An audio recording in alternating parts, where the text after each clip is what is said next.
بسم اللہ الرحمن الرحیم۔ آج ہم جس موضوع پر بات کریں گے وہ ہے حرم کعبہ کا حصہ دوم۔ ان واقعات سے پہلے مکہ کے بت پرست حضرت محمد صلی اللہ علیہ وآلہ وسلم کو طرح طرح کی اذیتیں پہنچا کر تنگ کیا کرتے تھے۔ اب انہوں نے ان لوگوں کو اذیتیں پہنچانے پر کمر ہمت باندھی جو اسلام کی دعوت پر لبیک کہہ کر مسلمان ہو چکے تھے، تاکہ یہ لوگ تنگ آ کر محمد صلی اللہ علیہ وآلہ وسلم کا ساتھ چھوڑ دیں اور ان کی تحریک ناکام رہ جائے۔ مکہ کے آزاد شہریوں کو تو وہ کچھ نہیں کہہ سکتے تھے کیونکہ وہ کنبوں اور قبیلوں والے تھے۔ انہیں ڈر تھا کہ اگر کسی دوسرے قبیلے کے شخص نے ان میں سے کسی پر ہاتھ اٹھایا تو دونوں قبیلوں کے درمیان جنگ ٹھن جائے گی۔ لہٰذا انہوں نے پہلے غلام پیشہ اور بے کس مسلمانوں پر جبر و تشدد کرنے کی مہم شروع کی۔ انہیں اپنے غلاموں اور اپنی کنیزوں پر پورا حق حاصل تھا، اسی لیے جن غلاموں اور کنیزوں نے اسلام قبول کر لیا تھا ان پر مصیبت کے پہاڑ ٹوٹنے لگے۔ ان کے آقا انہیں شدید بدنی سزائیں دیتے تھے، تعزیانے لگاتے، انہیں عرب کی چلچلاتی ہوئی دھوپ میں گرم ریت پر لٹا کر ان کی چھاتیوں پر بھاری پتھر رکھ دیتے، لوہے کو سرخ کر کے ان کے بدنوں کو داغتے، انہیں پانی میں غوطہ دیتے، غرض ہر طریق سے انہیں اذیتیں دے کر اس بات پر مجبور کرتے کہ وہ خدا کے ایک اور محمد صلی اللہ علیہ وسلم کے رسول برحق ہونے کے اقرار و اعلان سے توبہ کر لیں۔ بلال رضی اللہ عنہ، عمار رضی اللہ عنہ، صہیب رضی اللہ عنہ، حباب رضی اللہ عنہ، یاسر رضی اللہ عنہ، ابو فاقیہ رضی اللہ عنہ جیسی جلیل القدر ہستیوں کو محض غلامی کی حالت میں اسلام قبول کرنے کی بنا پر ان امتحانوں سے گزرنا پڑا۔ سمیہ رضی اللہ عنہا، والدہ عمار رضی اللہ عنہ کو ابو جہل نے برچھی مار کر ہلاک کر دیا۔ لبنیہ زنیرہ رضی اللہ عنہا عمر کے گھرانے کی کنیزیں تھیں جو ابھی تک اسلام نہیں لائی تھیں۔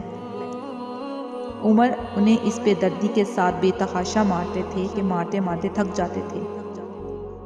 ناہدیہ رضی اللہ عنہا اور ابیس رضی اللہ عنہا بھی کنیزیں تھیں جنہیں اسلام لانے کی پاداش میں سخت عذاب جھیلنے پڑے۔ ان لوگوں میں سے اکثر کی جان حضرت ابوبکر صدیق رضی اللہ عنہ نے بچائی کہ انہیں ان کے مالکوں سے خرید کر آزاد کر دیا۔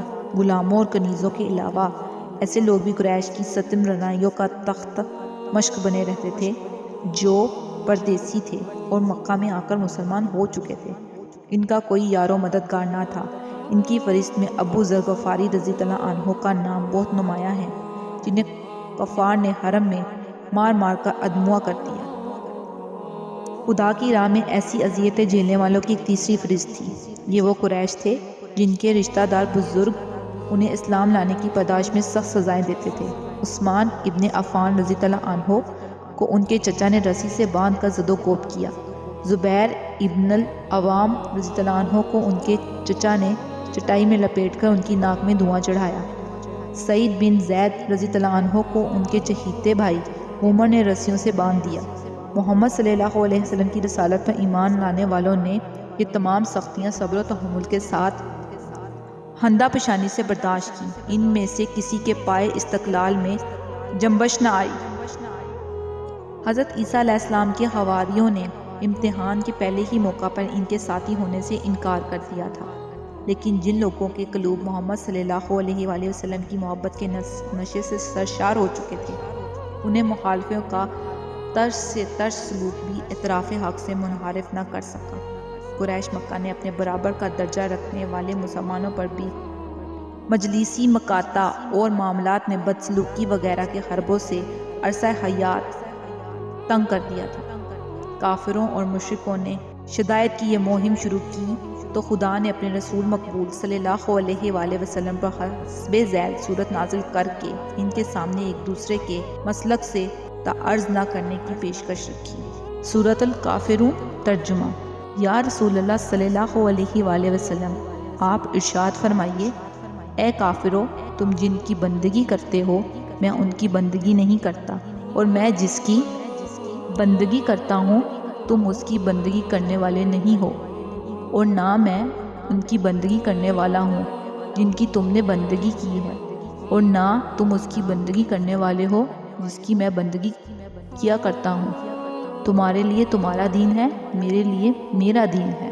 چاہیے تھا کہ اس پیشکش کے بعد کفار اور مشرک اپنی راہ لیتے اور مسلمانوں کو اپنے دین کی پیروی کرنے پر آزاد چھوڑ دیتے، لیکن انہوں نے ایسا نہ کیا۔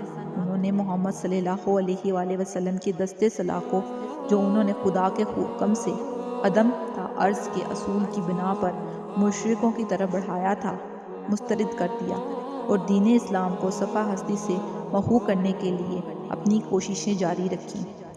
کفار کو قرآن پاک کی آیات سے خاص چڑ تھی۔ وہ اس بات کو برداشت نہیں کر سکتے تھے کہ کوئی مسلمان بلند آواز سے قرآن پڑھے۔